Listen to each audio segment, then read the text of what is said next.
एगो गांव के दाई के गैस खत्म भ गए तो एला जे बउआ हो से देखक ने गैस खत्म भ गए से कनी कही ने दह गैस वाला के से आबि जेते हमरा गैस दो देत। कहलिए ठीक है दाई अहाँ चिंता नहीं करू।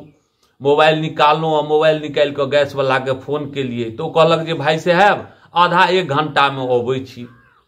ओ हुनका गैस दो देलकनि। ओ हमरा कहै छै दाई जे बउआ रो तोरा तो अपनो बेटा से तोरा बड मानदान करे छियो। हमरा अपनो बेटा पर ओतेक विश्वास नहीं है जतेक तोरा पर विश्वास है।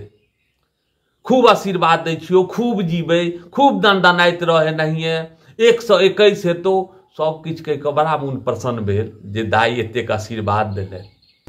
एक दिन के बाद में दाई के रेगुलेटर अहाँ के खराब भ गेलै। खराब भ गेलै तो दाई एले कहे जे बउआ रो देखी ने रेगुलेटरे खराब भ गेल गैस निकलैया। ओहि दिन एहन संजोग हमहूँ बड़ा धरफड़ी में रही तो कहलियन दाई अबै छी मार्केट से तहन अहाँ के हम कह देब। तो नहीं कनी बउआ देख ने लहक हमरो बड़ा जरूरी रहे हुनको बड़ा जरूरी रहे।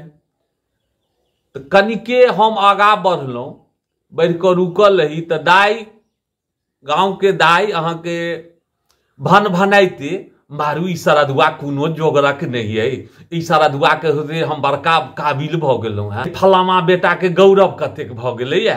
गौरव तो 1 मिनट में बड़का बड़का के झड़ि गेलैया। ई फलामा बेटा बुझै छै जे हम बड़का एहन लोक भ गेलौं हैं कि जे हमरा 1 मिनट के फुर्सत नहीं है। फुर्सत केना नहीं छौ 1 मिनट के। ठीके छै यह होइ छै जे अगर मान लिया 29 दिन नीक काज क देलिए ना 1 दिन खराब क देलिए तो अहाँ के पीढ़ी दर पीढ़ी के गारि पढ़नाइ चालू क देता। ततेक स्वार्थी दुनिया छै अहाँ के। हम ई नहीं कहि रहल छी जे किनको क्रिटिसाइज क रहल छियनि या किनो जे ई सत्य छै से कहै छी।